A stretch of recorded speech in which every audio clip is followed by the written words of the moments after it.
Coming to you live above the Heineken River Deck in Pier 17 in New York City. Welcome back to Jalen and Jacoby. Jalen joining us right now is a man soon to be an all-star. That man right there, Woo! Tobias Harris joins the show. Tobias, last night you had 24 points, 15 rebounds. What has it been like to take a leap this season? Man, it's been great. I think, coming into the year, obviously, disappointing last season in the playoffs. Just wanted to really redeem myself and the team in general. We wanted to really have people put some respect on our name this year, and sitting at the top of the East right now and just continue to let this thing flow and roll. So, we're playing really good basketball right now that we got to continue to do. Tobias, thank you for joining the show. All I want to know is a Black History fact took place when your contract got signed. And I want to shout out your father because he negotiated the largest deal of any player by a parent. Big shout to him. Having Doc Rivers back on the sideline, what was the difference between playing for your former coach, Brett Brown, and now having Doc back that you were with the Clippers? Yeah, I would say it's just been a transition for our whole team. I think, we grew from last year to this year just in terms of maturity. And then you bring a coach, Doc, in, who, Doc, he warrants respect the minute he walks in the door. And he's a coach that, for this team, he's always pushing us each and every day. Win or loss, we're trying to find something in a different way to get better at. And, he just has guys locked in. He's holding us accountable night in, night out. And really, the goal that he's trying to get this whole team to realize is we have a chance to win a championship, and we need to get there. So he's holding us to that standard each and every game that we play.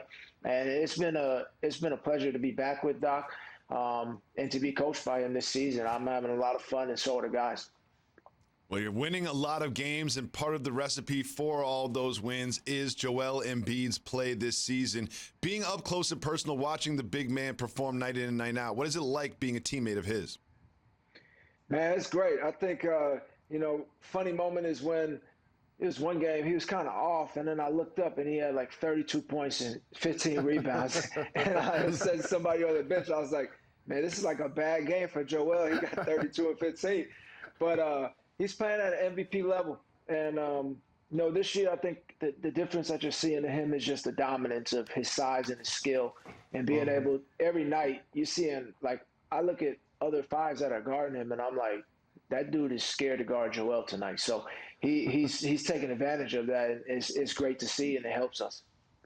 So you're a student of the game, and so many times people will talk about what a player can't do, but the function of a great team is actually using everybody to their maximum. Please celebrate Ben Simmons and tell the audience why they shouldn't focus on what he can't do and acknowledge so many things that he does do for your team. Man, it makes me upset at times when I see everybody critiquing, a part of his game, not really understanding that the elements of his game that are most vital for us. And defensively, he guards the best guy every single night. Offensively, he doesn't shoot many threes, but he still shoots a way better field goal percentage than most people around the league. You know what I mean? He's at the top at finishing. So for me, it's like you got a guy who's 6'9" that can see the floor, pass, defend, and he's a guy that makes us go on the offensive end with his pace. So I know how important it is playing with him and what he brings to the table. And we don't even worry about what other people have to say because we just focus on our group night in, night out. Tobias, you are having an excellent year. I believe that you are an all-star for certain this season. He gonna make it. Tell everybody listening why you deserve to be in that game this season. He gonna make it. Now, I would just say for me, the work that I've put in each and every offseason to be better, and my key emphasis is where this offseason was to be more efficient. I wanted to be a 50, 40, 90 player in the league.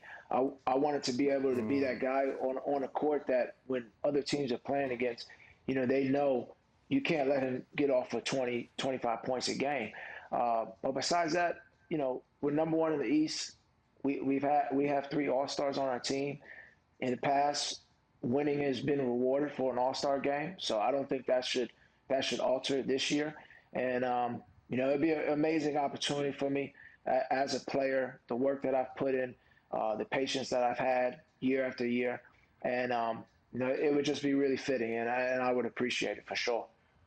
We haven't heard any players talk about opting out of the All-Star game, but we have heard a couple of players say that they weren't necessarily enthusiastic that it was going to be played. What are your thoughts about the Atlanta All-Star game actually being played, a skills competition and or a dunk contest? Yeah, obviously the way that this whole season is, we understand the business element of it, and that's really where it starts and finishes right there. In terms of safety, the NBA is doing its best job with testing twice a day and whatnot. But this has been a weird season in general, just with the scheduling. We're playing every other day pretty much. So I also am one of the guys that is on the fence of saying, it would be nice to have a break in there, but at the same time, if I'm selected, I'm going out there to play. So that's just my motive. But we understand that it is business at the end of the day, too. Tobias, we are in the middle of Black History Month, and we're celebrating Black history. And your grandfather, a lot of people don't know this, was a member of the Tuskegee Airmen. When did you realize the significance of that? As a young kid, he would always talk about it. I would go over to his house. He would have, airplanes, and I knew my grandfather was a pilot. And then when I got older, that was when I really understood the significance of Tuskegee Airmen. And he was somebody that always strived for better for his family in terms of what he could do, in terms of putting his mind in that place of, I could do anything that I strive to be, and I can create generational wealth for my family. So that just trickled down to my brothers and sisters. Jalen talked about at the beginning of the show, my father being my agent. So my father's always taught us that, whatever you put your mind to, you can get done. And he has done that in his life, being the first African-American man to have an NBA and NFL license to manufacture and distribute clothing. So he's always taught us that you can strive in any type of way. And that has just trickled down through our whole family. And that's what I try to teach young African-American kids to this day. Thank you so much for joining us, Tobias. You can always get exclusive content with Tobias Harris on the Jalen and Jacoby podcast. Thanks a lot. Appreciate the love. Yes, sir. I appreciate y'all. Thank you. We'll be back right after this.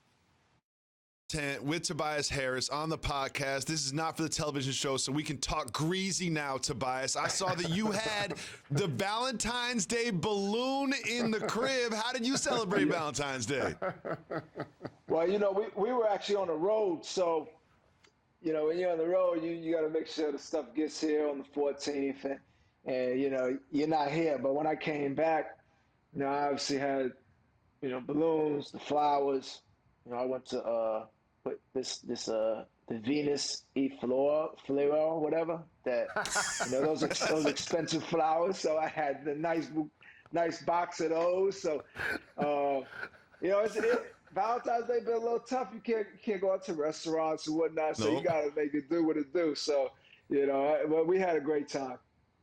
So Tobias, they're holding the All-Star Game in Atlanta. Yeah. I've had a place in Atlanta for at least 20 years, and I can name every strip club backwards if I needed to. You guys are going to be there less than 24 hours. Do you think each of the players will have enough, motivation to stay in the room for that night in ATL?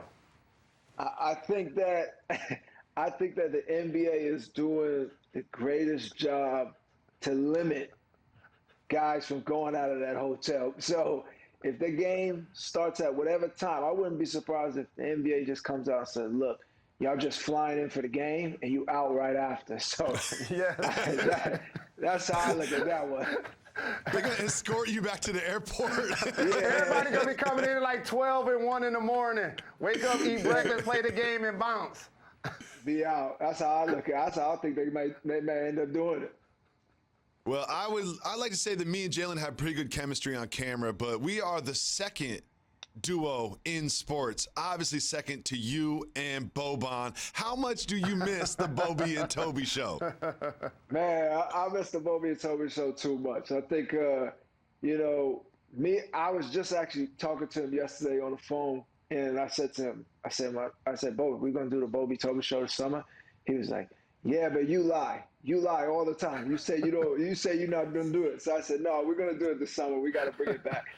But, man, it was so much energy and excitement with it. And I kind of just missed following Boban around different places and seeing, he's always the most energetic person talking to everybody. And I'm just in the background like, hey, you want me to take a picture of you and Boban? Sure. Like, let's go. I miss that guy, though. Yeah, I love Boban. So, also, I want to make sure I acknowledge, I believe, as I talked about, you will be an all-star. It's well-deserved. The Nets got better this offseason. They got a big three now. KD, Kyrie, and Harden. Giannis is back-to-back MVP. They have Drew Holiday. We know what they're doing in Boston with Tatum and Brown, and obviously you guys have a terrific team. What do you now think about the new shape of the Eastern Conference? When James Harden got moved over to Brooklyn, I was like, oh, this is nice. Like, this is excitement. And that's why I felt like, all the media and the buzz, it was just to really bulk up the story of what was about to happen. Then it goes to Brooklyn, another big market.